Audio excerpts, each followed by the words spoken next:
All right, so today we're going to do a deep dive on NFTs, specifically the 10 most expensive NFTs ever sold. Okay. I think this will be interesting to see what's driving these prices, what makes these NFTs so valuable. Right. And I think it'll give us a little glimpse into the future of art and ownership. Are you ready to dive in? Definitely. Okay, let's kick things off with the reigning champion, Okay. which is The Merge by Pack. This one sold for a mind-boggling $91.8 million. Wow. And this is where things get interesting. Over 28,000 people actually own pieces of this single artwork. Yeah, that's because of the way it uses fractional ownership. It's basically splitting the artwork into these digital tokens. And each token represents a piece of the whole. Okay. So it's kind of like owning a share in a company.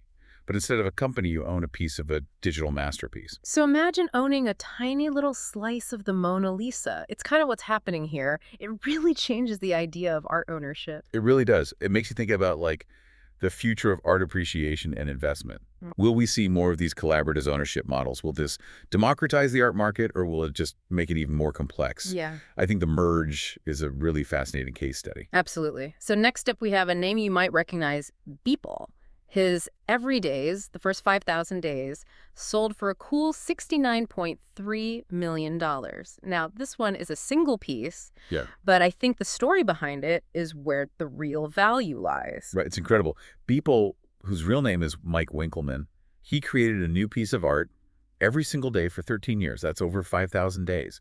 And it all came together in this monumental collage. And to get this, it sold through Christie's, Wow.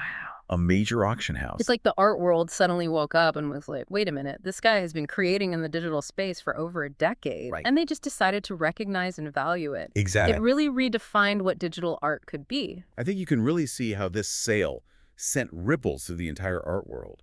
Suddenly, digital art wasn't just something on a screen. It had the potential to be, like a historical record of an artist's journey, a testament to their dedication, and ultimately a valuable asset. Totally. And speaking of pushing boundaries, our next NFT dives into the world of activism. We have Clock, a collaboration between Pac and Julian Assange, the founder of WikiLeaks. This one sold for $52.7 million, and it was created to support Assange's legal defense. This is where you can really see NFTs transcend just the purely artistic realm, and they go into social commentary and, even political action. Yeah, it's like they're saying, hey, we can use this technology for more than just buying and selling digital art. We can use it to make a statement, raise awareness, support causes that we believe in. I think it really worked too. Clock sparked all these conversations about freedom of information, the power of digital art as a tool for activism, and the role of blockchain in supporting these social causes. It's really, really cool. Now let's jump back to Beeple for a second. His Human One sold for $28.9 million. And this piece, I think, really blurs the lines between the digital and the physical. Yeah, how so? Well, it's a hybrid artwork. It's a physical sculpture with a dynamic digital screen that displays these ever-changing visuals. What's even more interesting is that Beeple continues to update the digital aspect. So the artwork is literally evolving over time. That's wild. It's like owning a piece of art that's constantly being reborn. Yeah. I wonder how that is for the owner. Does that ever get confusing? Or does that somehow make it more valuable? I have no idea. I mean, it definitely challenges our traditional ideas of ownership and preservation. Imagine owning a painting that the artist could just alter whenever they felt like it. It creates a whole new dynamic between the artist and the collector. Totally. Yeah. Okay, so we've seen groundbreaking art, we've seen activism, and now we're entering the realm of pixelated punks, CryptoPunks to be exact. These were some of the earliest NFTs created by Larva Labs, and they've become incredibly valuable. Yeah, CryptoPunks were really pioneers in this space. They're pixelated avatars with all their unique combinations of features. Have become highly sought after by collectors. It's kind of funny to think about these simple 8-bit images are worth millions of dollars, but I guess that's part of their appeal, right? It's Yeah. like the early days of NFTs, the raw potential of this whole technology. Yeah, I think they're like digital artifacts from the early blockchain era. Their value comes from a combination of factors. Their historical significance, their rarity, and the cultural influence they've had on the whole NFT space. Absolutely. So let's talk about a specific CryptoPunk. CryptoPunk number 5822. This ultra-rare blue alien punk sold for $23.7 million. Wow. What is it about these alien punks that make them so valuable? Well, for one thing, there are only 9 alien CryptoPunks that exist. So that kind of scarcity automatically drives up the price. So it's like a limited edition collectible. But in the digital world, Exactly. But it's not just about rarity. They've also become like symbols of status and exclusivity within the crypto community. Owning one shows early adoption, like a deep understanding of the technology Oh, yeah. and a certain level of prestige. Oh, I see. And then there's CryptoPunk number 7523, nicknamed the COVID alien because it's wearing a surgical mask. Dude. This one sold for $11.75 million. It's interesting to see how real-world events can influence the value of digital art. Yeah, it really shows how NFTs are not isolated from the world around us. They can reflect current events, Yeah. social anxieties, cultural trends. I think in this case, the COVID alien became this kind of digital artifact of the pandemic. It really captured a specific moment in time. It's like a time capsule, but on the blockchain. Precisely. So then we have CryptoPunk number 4156, CryptoPunk number 3100, and CryptoPunk number 7804, which sold for $10.26 million, $7.58 million, and $7.57 million, respectively. Wow. These sales really demonstrate the high demand for these avatars, especially the rarer ones with those unique features. Yeah, for sure. So we're seeing this recurring theme here: rarity, cultural relevance, and that sense of historical significance all contribute to the value of these CryptoPunks. They become cultural icons in their own right. They're influencing fashion, design, even branding in the real world. That's wild. And that brings us to Toolpunk number 3442, which isn't technically a CryptoPunk, but it takes inspiration from that iconic pixelated style. This Joker-inspired avatar on the Tron blockchain sold for $10.5 million. Interesting. And what's interesting is that the buyer was Justin Sun, the founder of Tron. Oh, wow. So this move, I think, suggests that NFTs are becoming more than just collectibles. They're tools for personal branding and even strategic investments. I see what you mean. It's like Justin Sun saw an opportunity to align himself with a popular aesthetic, a beloved pop culture icon, and potentially increase the value of his own blockchain's NFT ecosystem, all in one go. It's like he's saying, I'm a part of this movement. I believe in its future. So we're seeing NFTs, branding investment, and even pop culture all starting to converge. It's a really fascinating intersection of trends. It makes you wonder, what are the common threads among all these top-selling NFTs? Like, what makes them so valuable in the eyes of collectors and investors? That's a great question, and one we'll definitely delve into as we continue our deep dive into the top 10 most expensive NFTs. Stay tuned for part 2. Welcome back to our deep dive into these high-priced NFTs. So far, we've seen some groundbreaking art, a little touch of activism, and even some pixelated punks. Right. We've seen how scarcity and cultural relevance and that sense of historical significance all play a role in kind of determining the value of these digital assets. And speaking of cultural relevance, we can't talk about NFTs without talking about the Bored Ape Yacht Club, BAYC. While none of their individual NFTs have actually cracked the top 10 yet, their impact on the NFT market is undeniable. Yeah, they have definitely become a cultural phenomenon. Celebrities, athletes, even major brands are all trying to get their hands on a piece of this exclusive club. It's like the ultimate status symbol in the digital world. But what I find interesting is it's not even just about owning the image. It's about being a part of a community, a movement. Right, it's that sense of exclusivity and belonging that's really resonated with collectors. Owning a Bored Ape gives you access to all these exclusive events, merchandise, even intellectual property rights. It's like owning a piece of a brand that's constantly evolving and growing. So it's not even just about the art. It's about the experience, the community, the potential for future profits.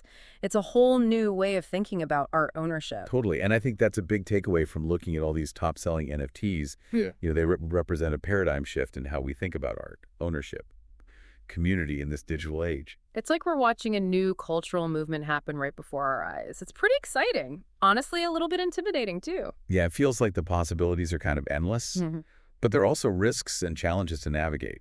We've seen incredible highs in the NFT market. Yeah. But we've also seen how volatile it can be. There's speculation, hype, even the potential for scams. So I think it's important to approach NFTs with a critical eye.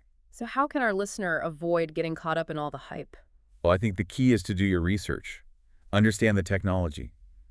Research the creators, the community, and really think about the long-term value before investing in anything. Don't just jump in because everyone else is. That's great advice. So as we wrap up this part of our discussion, what would you say is like the biggest takeaway so far? I think the biggest thing to remember is that NFTs are more than just these digital images with price tags. They represent a fundamental shift in how we create, own and value assets in the digital age. We're seeing a whole new creative economy emerge, a new way of interacting with art and with each other. And it's all powered by blockchain technology, which, as you've pointed out, has the potential to revolutionize so many industries beyond art. Absolutely. We're really just at the beginning of understanding blockchain's potential, and I'm sure we'll see so many more innovative applications in the years to come. It's definitely an exciting time to be alive. But we still have more ground to cover in our deep dive into the top 10 most expensive NFTs. We've talked about some groundbreaking artworks, explored the cultural and technological forces that are shaping the market. But there's still questions to answer. Like, what do these record-breaking sales tell us about the future of the art market as a whole? That's a great question, and one we'll tackle head-on when we continue our deep dive into the top 10 most expensive NFTs in part 3. Welcome back to the deep dive. We've been exploring these really high-priced NFTs. Yeah, from record-breaking sales to these mind-bending artistic concepts, we've seen how these digital assets are kind of changing how we define art and ownership. And in this final part, I think we should shift gears a little bit Uh-huh. and talk about what these record-breaking NFT sales mean for the future of art and the art market as a whole. Sounds good. You ready to make some predictions? I am. Bring it on. So what do these million-dollar NFTs tell us? Is digital art officially on the same playing field as traditional art? Well, it's a good question. For a long time, digital art was seen as less valuable, just because it was so easy to reproduce. It didn't have that scarcity and tangibility of a physical artwork. Yeah. But NFTs have completely changed the game. They've given digital art this legitimacy it never had before. Right. They give us a way to prove ownership and scarcity in the digital world, which we couldn't really do before. And I think that shift is reflected in the prices we're seeing. Millions of dollars for digital images. It's wild. It does make you think about the long-term value, though. Like, what happens if the platform or the technology becomes obsolete? What about fakes and fraud in a market that's still kind of unregulated? Yeah, those are important questions. The art world and the tech industry are definitely grappling with those right now. It's like we're in the Wild West of digital art, trying to make the rules as we go. But I do want to ask about the potential benefits of NFTs for the art world. Well, I think one of the most promising aspects is that they democratize the art market. Traditionally, buying and selling art has been really exclusive, reserved for the wealthy. Yeah, you needed galleries, Yeah. auction houses, lots of money, and usually physical space to store everything. Exactly. But with NFTs, anyone with an internet connection can basically become an artist and sell their work directly to collectors all over the world. It breaks down those barriers to entry, creates opportunities for artists who maybe wouldn't have had a chance in the traditional art world. And on the other side, it lets collectors find and support emerging artists from everywhere. So it could make the art market more diverse and inclusive. It's kind of a win-win. But what are the artists themselves? NFTs give them a lot more control over their work, right? Oh yeah, they can set their own prices, they keep the ownership rights, and they can even earn royalties on secondary sales, which is something you never saw in the traditional art world. So every time their NFT is resold, they get a cut. It empowers them to build a real career and benefit directly from the value of their work increasing. That's a big deal. It's pretty exciting to think about the possibilities. But I do think it's worth saying, NFTs aren't like a guaranteed ticket to success. It still takes talent and hard work and a little bit of luck to make it as an artist. Of course, NFTs are just a tool. They give artists a new way to show their work and connect with collectors. But they don't guarantee instant fame and fortune. So as we wrap up our deep dive into the top 10 most expensive NFTs, what's the one thing you want our listeners to remember?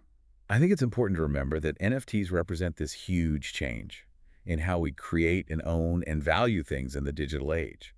We're seeing the beginning of a new creative economy, powered by blockchain technology and driven by the imaginations of artists all over the world. It's just getting started. Exactly. Who knows what the future holds? We'll see new art forms, new technologies, new records will probably be broken. It's an amazing time to be following the NFT space. It really is. So what will you do? Will you be a creator or a collector or just an observer?